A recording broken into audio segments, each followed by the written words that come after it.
ഇവളെ കൊണ്ട് ഇത് വലിയ ശല്യമായല്ലോ. എടി എനിക്കിങ്ങനെ മലന്ന് നടക്കാൻ ഇഷ്ടമല്ലടി. നീ ഒന്ന് മനസ്സിലാക്കില്ല. ഏത് നേരം നീ പിടിച്ച് ഇങ്ങനെ ആക്കിയാൽ ഞാൻ എന്നാ ചെയ്യാനാ? നീ ഈ സാധനം കഴിക്കൂ ചേട്ടാ. എന്നെ എങ്ങനെയല്ലോ ഒന്ന് രക്ഷിച്ചുള്ളൂ കേട്ടോ. എനിക്ക് പേടി കാരണം അനങ്ങാനും വയ്യ. തീവ്ള് പാവാവോ ഒക്കെ പാടുന്നു. എടാ നിന്റെ പെണ്ണമ്പിളേക്ക് തലയ്ക്ക് സുഖമില്ലടാ. തീ എന്നെ എടുക്കുന്നു. എടി നീ പോടി. നീ പോയി നിന്റെ കെട്ടുവനെ പിടിയിടി. ഇതെന്തുവാടി കാണിക്കുന്നേ? ഈശ്വരാ, രോമം ഉണ്ടായത് നന്നായി, അല്ലെങ്കിൽ ഇവൾ എന്നെ പിടിച്ച് കടിച്ചേനെ. ഇത് ഏതാണ്ടൊക്കെ കാണിക്കുന്നു.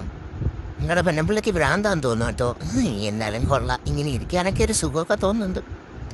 ആ ചേച്ചി നന്നായിട്ട് പാടി ചേച്ചി. ബാബാബോ കാര്യം എനിക്കിങ്ങനെ ഇരിക്കാമെന്ന് ഇഷ്ടമൊന്നും അല്ലെങ്കിലും കൊള്ളാം. ഇരിപ്പൊരു സുഖമുണ്ട്. അയ്യോ എന്നെ അടിക്കുന്നു. ഞാൻ നിന്നെ തിരിച്ചു പിടിച്ച് കടിക്കും കേട്ടോ.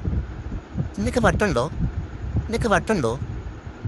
അറിയാൻ പറ്റാണ്ട് ചോദിക്കുക. നിന്നെ വല്ല ഓളം പാടാനും കൊണ്ടുവന്നിട്ടെ. എന്നെ ഞെക്കിപ്പിച്ച് തിന്നോ എന്നാ?